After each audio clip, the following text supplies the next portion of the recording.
வணக்கம். இது வாத்தி coming with lessons. இன்றைக்கி நம்ம பார்க்க போகிறது லேர்ன் இங்கிலீஷ் ஃப்ரம் ஸ்டோரிஸ்.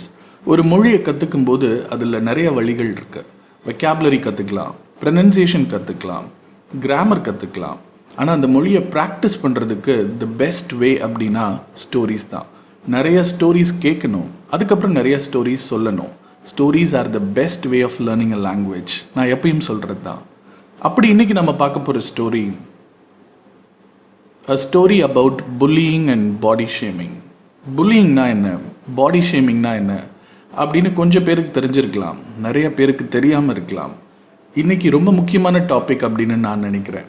இந்த வீடியோவை ஸ்கிப் பண்ணாமல் கடைசி வரைக்கும் பாருங்கள். இதில் வர விஷயங்கள் எனக்கும் உங்களுக்கும் நம்ம எல்லாரும் டெய்லி ஃபேஸ் பண்ணுற விஷயங்கள். கண்டிப்பாக இந்த வீடியோ உங்களை ஒரு நிமிஷம் யோசிக்க வைக்கும்னு நான் நம்புகிறேன். வாங்க கதைக்குள்ளே போகலாம். I was in the 7th standard classroom and we were playing a picture game in the class. The entire class was filled with smiling faces and laughter around. That's how my classes are always. நான் 7th ஸ்டாண்டர்டில் class எடுத்துகிட்டு இருந்தேன். ஒரு picture game விளாண்டுட்டு இருந்தோம். Class மொத்தமும் சந்தோஷத்தில் ஆடி பாடி பசங்கள்லாம் என்ஜாய் பண்ணிகிட்டு இருந்தாங்க. பொதுவாகவே இங்கிலீஷ் கிளாஸ்னாலே அப்படி தான் இருக்கும். Then I showed a picture and asked the students, what do you see in the figure? அதுக்கப்புறம் நான் ஒரு பிக்சரை காட்டி பசங்கக்கிட்ட இதில் என்ன தெரியுது அப்படின்னு கேட்டேன். What you see in the figure அப்படின்னு ஒரு கொஸ்டின் கேட்டேன். The whole class laughed for a couple of minutes. The picture wasn't any funny. It took me some time to realise why they laughed. மொத்த கிளாஸுமே அப்படி ஒரு சிரிப்பு சத்தம். எனக்கு புரியல ஏன் அவங்க எல்லாரும் அப்படி சிரிக்கிறாங்க அப்படின்னு. ஏன்னா பிக்சர் அவ்வளோ காமெடியெல்லாம் இல்லை. It was because I called it as figure. Because figure in English has become a filthy language. ஏன்னா அந்த பிக்சரை நான் ஃபிகர்னு சொல்லிட்டேனாமா. ஃபிகருங்கிறது இங்கிலீஷில் இப்போ கெட்ட வார்த்தை ஆயிடுச்சு. Not just figure, there are so many such words like figure, item and so many. I tried to explain the students that nothing was funny about it.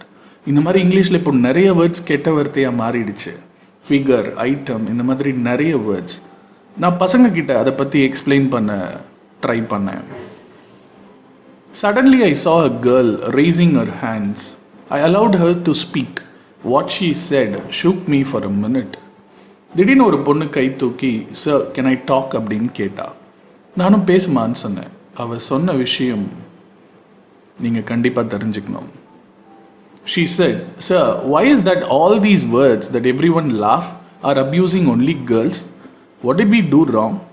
அவள் என்ன கேட்டானா, சார் நீங்கள் சொன்ன இந்த வார்த்தைகள் எல்லாமே எப்போவுமே பெண்களை திட்டுற மாதிரி மட்டும்தான் இருக்குது இல்லை, நாங்கள் என்ன சார் தப்பு பண்ணோம் அப்படின்னு ஒரு 7th ஸ்டாண்டர்ட் கேர்ள் கேட்டா. Think for a minute. That's true right? We have been doing it for generations. irrespective of gender, bullying someone or body shaming or name calling is wrong. Correct தான் இல்லை இந்த பொண்ணு சொன்னது? யோசிச்சு பாருங்கள். நாம் இதை பல தலைமுறைகளாக செஞ்சுக்கிட்டு தான் இருக்கோம். ஆண் பெண் பேதம்லாம் கிடையாது. எல்லாரையும் நம்ம அப்படி தான் சகட்டு மேனிக்கு கிண்டல் பண்ணிகிட்ருக்கோம். அவங்க உருவத்தை வச்சு கேலி பண்ணிகிட்ருக்கோம். அவங்க பேரை வச்சு கிண்டல் பண்ணிகிட்ருக்கோம். எவ்வளோ தப்பான விஷயம் இல்லை? At least this generation has started to question it. இந்த தலைமுறையாவது எதிர்த்து கேள்வி கேட்க ஆரம்பிச்சிருக்கு. ரொம்ப நல்ல விஷயம். Every one of us have nicknames in our schools, colleges or workplace. Have those names hurt you? Have you cried because of it when you were alone? நம்ம எல்லாருக்குமே கண்டிப்பாக நம்ம ஸ்கூல் படிக்கும்போதோ காலேஜ் படிக்கும்போதோ ஏன் இப்போ வேலை செய்யும்போதோ நம்ம எல்லாருக்குமே ஒரு பட்ட பேர் இருக்கும். நீங்கள் அதை என்ஜாய் பண்ணிட்டு தான் இருக்கீங்களா? அந்த பேர் சொல்லும்போது நீங்கள் ரொம்ப மகிழ்ச்சி அடைகிறீங்களா, இல்லை தனியாக இருக்கும்போது வருத்தப்படுறீங்களா? உங்களுக்கு மட்டுமே தெரியும், right? There are so many people crying every day because of this bullying. உங்களை மாதிரி என்ன மாதிரி நிறைய மக்கள் தினம் தினம் இந்த கேலி கிண்டல்னால மனசுக்குள்ளேயே வருத்தப்பட்டுட்டு தான் இருக்காங்க. This might sound as a small problem, but believe me, it's not that simple. Every year our students are committing suicide during the announcement of exam results. Why do you think this happens? இது பார்க்குறதுக்கு ரொம்ப சின்ன விஷயம் மாதிரி தோணலாம். தினம் தினம் எத்தனையோ ஸ்டூடெண்ட்ஸ் ஒவ்வொரு முறை ரிசல்ட் வரும்போதும் தற்கொலை செஞ்சுக்கிறாங்க, ரைட்? அதுக்கு ரிசல்ட் மட்டும்தான் காரணமா? It's not just the mark or this education system that kills them. We all as a society kill them verbally. Making fun of those kids and their mark pushes them to that depression of killing themselves. We are all to be punished. வெறும் இந்த education system அவங்க எடுக்கிற மார்க்ஸும் மட்டும் காரணம் கிடையாது. இந்த சமூகமும் நீங்களும் நானும் தான். அந்த குழந்தைங்களை நம்ம வேர்பலாக அந்த அளவுக்கு அப்படி ஒரு டிப்ரெஷனுக்கு தள்ளி விட்டுடுறோம். மார்க் எடுக்கலைன்னா லைஃபே கிடையாதுங்கிற மாதிரி நாம தான் உருவாக்கி விடுறோம், right? It doesn't stop with marks. Every day our kids are bullied based on their physical appearance. Not just our kids. Aren't we bullied? Fatty, elephant, gundu, sappa, skeleton and so many. அது வெறும் மார்க்கோடு நிற்கிறதில்ல. தினம் தினம் நம் பிள்ளைகள் ஏதாவது ஒரு வகையில் கிண்டல் செய்யப்படுறாங்க, ரைட்? அதுவும் ஃபிசிக்கல் அப்பியரன்ஸை வச்சு. பிள்ளைகள் மட்டுமா? நீங்களும் நானும் இல்லையா? ஃபேட்டியாக இருக்கிறது, எலிஃபெண்ட் மாதிரி இருக்கேன்னு சொல்கிறது, குண்டுன்னு கூப்பிடுறது, ஒல்லின்னு கூப்பிடுறது, நோஞ்சான்னு கூப்பிடுறது, ஸ்கெலிட்டன்னு கிண்டல் பண்ணுறது, இந்த மாதிரி எத்தனையோ. Let me show you a video of a boy who went through this pain in his life. இப்போ நான் உங்களுக்கு ஒரு வீடியோ காட்டுறேன். ஆஸ்திரேலியாவில் இருக்கிற ஒரு பையன் இந்த மாதிரி ஒரு புல்லிங்னால எவ்வளோ கஷ்டப்பட்டானு. கண்டிப்பாக நம்மள நிறைய பேர் அந்த வீடியோ முன்னே பார்த்துருப்போம், மறந்துருப்போம், ரைட்? மறதி ஒரு தேசிய வியாதி. ஒரு சின்ன ரிமெம்பரன்ஸ் உங்களுக்காக. And that kid cries to his mom saying he has been bullied every day in class by his friends. இந்த வீடியோவில் அந்த பையன் அழுகிறான். டெய்லி என்ன ஸ்கூலில் பசங்க எல்லாரும் என்னை கிண்டல் பண்ணுறாங்க, எனக்கு ஸ்கூலுக்கு போகவே பிடிக்கல அப்படின்னு. Do you know why? Because he was dwarf. ஏன் அழுகிறான்னு தெரியுங்களா? அவன் குள்ளமாக பிறந்துட்டானா. அந்த காரணத்துக்காக டெய்லி அவனை கிண்டல் பண்ணுறாங்க. He goes to the urge of depression and asks her to give a rope so that he could hang himself. அந்த வீடியோவில் ஒரு பாயிண்டில் அவன் சொல்லுவான், என்னால் முடியல இவங்க கிட்ட, எனக்கு கயிறு கொடு, நான் தூக்கில் தொங்கிடுறேன் அப்படின்னு அந்த சின்ன பையன் சொல்லுவான். And you wonder why kids are killing themselves. Give me one now. Freaking stop myself freaking up. You watch me. Even you think I'm looking at you. You don't even do anything. Everything's good. Got me the dumbest kid in the class. I just want to die right now. I just want to bang my head into a glass. I want someone to kill me and drown me. And this is the impact bullying has on a 9-year-old kid that just wants to go to school, get an education and have fun, but every single freaking day something happens. Another episode, another bullying, another taunt, another name calling. So is there any advice or support or anything that other parents or, families have done to help raise disability awareness and education within the school so that this doesn't happen? I've got some good advice, but I need more because this is the effect of bullying. This is what it's doing. And I want people to know how much it is hurting us as a family. I want people to educate their children. அந்த accent உங்களுக்கு புரியாமல் இருக்கலாம். ஆனால் ஒரு இடத்துல அந்த பையன் சொல்கிறான், ஐ வாண்ட் டு டை. அந்த அம்மா உடஞ்சி போகிறாங்க. ஒரு அப்பா அம்மாவா நாங்கள் என்ன பண்ண முடியும்னு நினைக்கிறீங்கன்னு கதறாங்க. எல்லாருக்கும் அதே வழி தான் இல்லை? நம்ம கிண்டல் பண்ணுற எல்லாரும் யாரோ ஒருத்தரோட குழந்தை தான் இல்லை? ஸோ இந்த கதை இதை பற்றியது தான். வாங்க ஸ்டார்ட் பண்ணலாம். This is the real time incident of one such student. Pavitra was in her 11th grade. She was the only daughter in her family. Maybe because of that, she was a chubby child in her family. இது ஒரு நான் சொன்ன மாதிரி நான் கேள்விப்பட்ட ஒரு உண்மையான கதை. பவித்ரான்னு ஒரு பொண்ணு 11th ஸ்டாண்டர்ட் படிச்சுட்டு இருந்தா ஸ்கூலில். அந்த குடும்பத்துக்கு அவள் தான் ஒரே குழந்தை. மேபி ஒரே குழந்தைங்கிறனாலே கொஞ்சம் சபியாக, கொஞ்சம் கொழுன்னு குண்டாக இருந்திருக்கலாம். She was from an average middle class family, yet with so much of happiness around. Happiness doesn't need much money, right? அவங்க ஒரு மிடில் கிளாஸ் ஃபேமிலி தான். ரொம்ப பெரிய ஆடம்பரமான குடும்பம்லாம் கிடையாது. ஆனால் சந்தோஷத்துக்கு அந்த குடும்பத்தில் குறைவே கிடையாது. சந்தோஷத்துக்கும் காசுக்கும் சம்பந்தம் கிடையாது இல்லையா? Becoming a doctor wasn't just her dream, but the entire family's dream. She got whatever she wished from her father. Daughters are always dad's delight, right? So, doctor ஆகணுங்கிறது சின்ன வயசுலேருந்து அவளோட கனவு. அந்த மொத்த குடும்பத்தோட கனவு, லட்சியம்னு சொல்லலாம். ஸோ அவள் என்னெல்லாம் ஆசைப்பட்டாலோ அந்த அப்பா அவர் சக்திக்கு மீறி அதை செஞ்சார். எப்போவுமே பெண் பிள்ளைகள் அப்பாவோட மகாராணிகள், right? She studied in a school near her home. It was a reputed school in her city. Even though his dad would struggle every month to pay her fees, he has never shared any of his pain to Pavi. That's how dads are always. அவங்க வீட்டு பக்கத்தில் இருக்கிற ஒரு பெரிய school, பேர் போன ஒரு ஸ்கூலில் தான் படித்தா. அதுக்கு ஃபீஸ் கட்டுறதுக்கு அவங்க அப்பா மாதம் எவ்வளோ கஷ்டப்பட்டாலும் அதை ஒரு முறை கூட தன்னோட மகள் முன்னாடி அவள் காட்டிக்கிட்டதே கிடையாது. அப்பாக்கள் எப்போவுமே அப்படி தானே, வழிகளை வெறிய காட்டுறதே கிடையாது. You might ask, why do they have to struggle so much instead of shifting her to a school which is affordable to them? நாம் ரொம்ப ஈஸியாக கேள்வி கேட்கலாம், அப்படி கஷ்டப்பட்டு ஃபீஸ் கட்ட முடியாமல் ஏன் சார் அவர் கஷ்டப்படணும், இன்னும் ஃபீஸ் கம்மியாக இருக்கிற ஒரு ஸ்கூலில் சேர்த்துலாம்ல. What to do? Even now, people believe education is the only way to succeed in life, and they strongly think it is an asset for their kids. We can't deny that as well, right?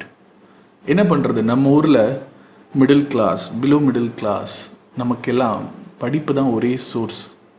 வாழ்க்கையில் முன்னேறணுன்னா படிக்கணுங்கிறதே சின்ன வயசுலேருந்து சொல்லி கொடுத்து வளர்க்கப்படுறோம், right? படிப்புங்கிறது ஒரு சொத்து மாதிரி நம்ம நாட்டில் கன்சிடர் பண்ணப்படுது. அப்படி இருக்கும்போது அந்த அப்பாவுக்கும் அந்த ஆசை இருக்கும் இல்லையா? Everything was going well until that particular teacher came to that school. She was an English teacher from another state. She was really strict with students, especially girls. எல்லாமே சரியாக தான் போயிட்டு இருந்து. பவித்ரா ரொம்ப நல்லா படித்தா. அப்பா அம்மாவுக்கு ரொம்ப சந்தோஷமாக இருந்தாங்க.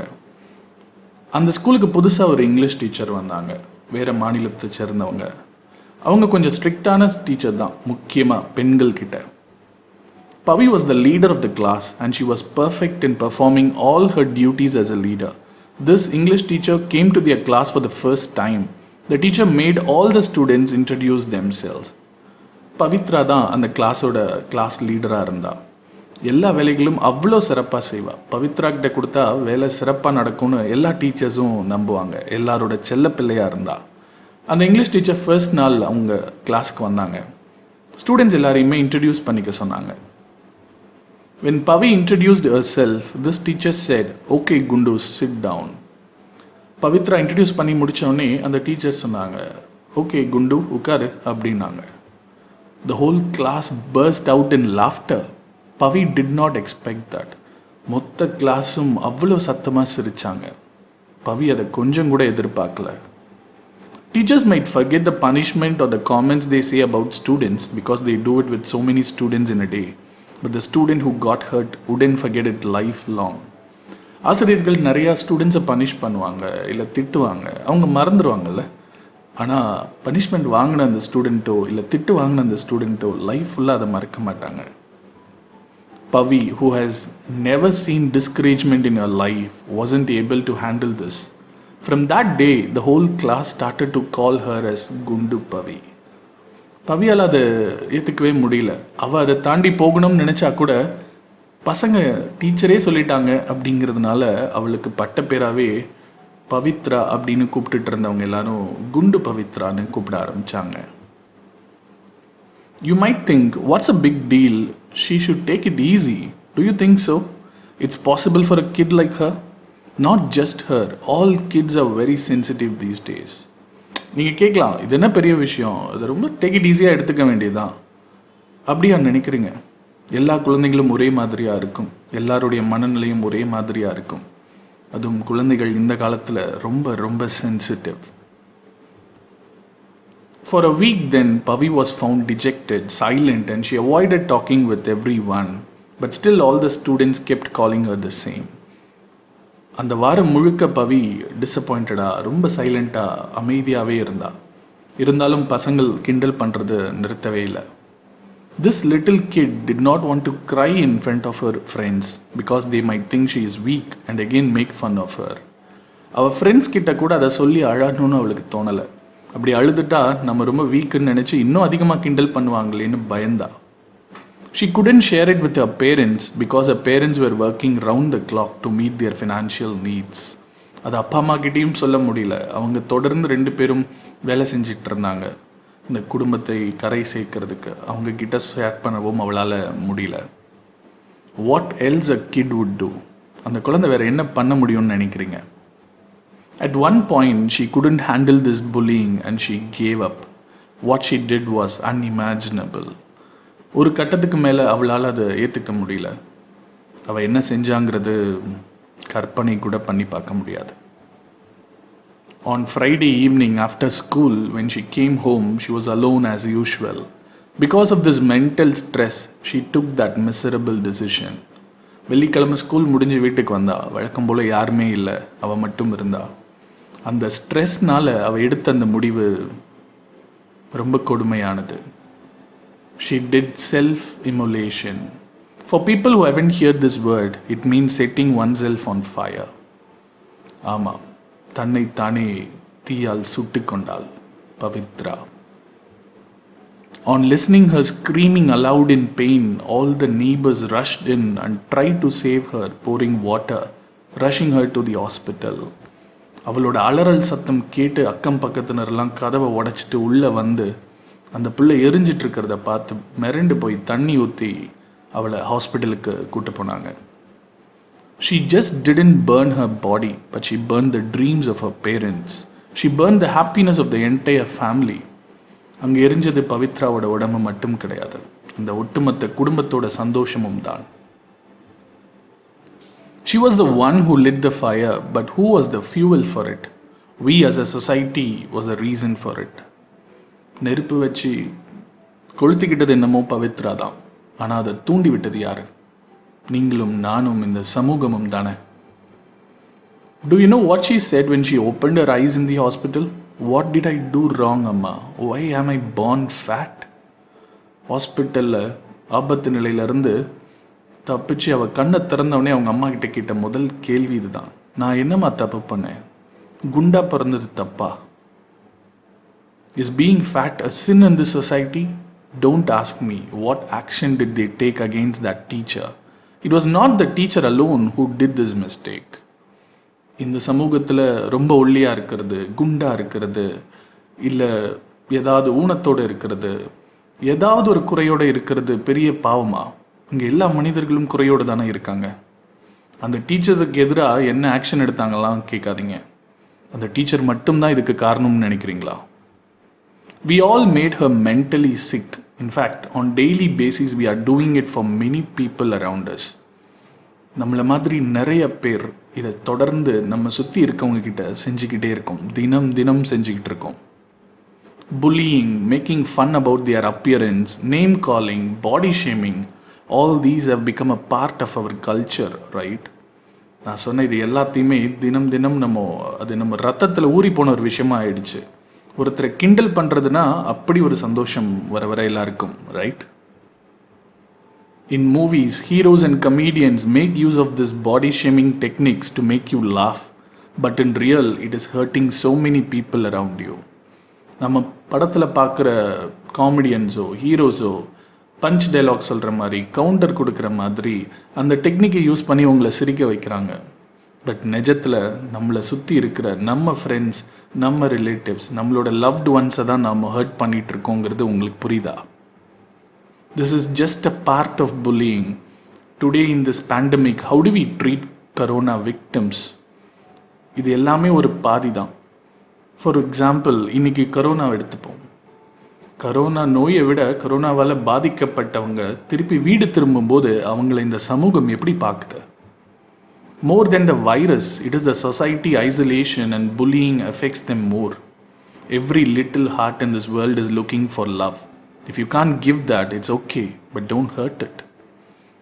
அந்த கரோனாவால் பாதிக்கப்பட்டவங்களை இந்த சமூகம் எப்படி ஒதுக்குதுன்னு நீங்கள் தினம் தினம் வர யூடியூப் வீடியோஸை பாருங்கள். அவங்க பட்ட கஷ்டத்தை அவங்க சொல்லுவாங்க.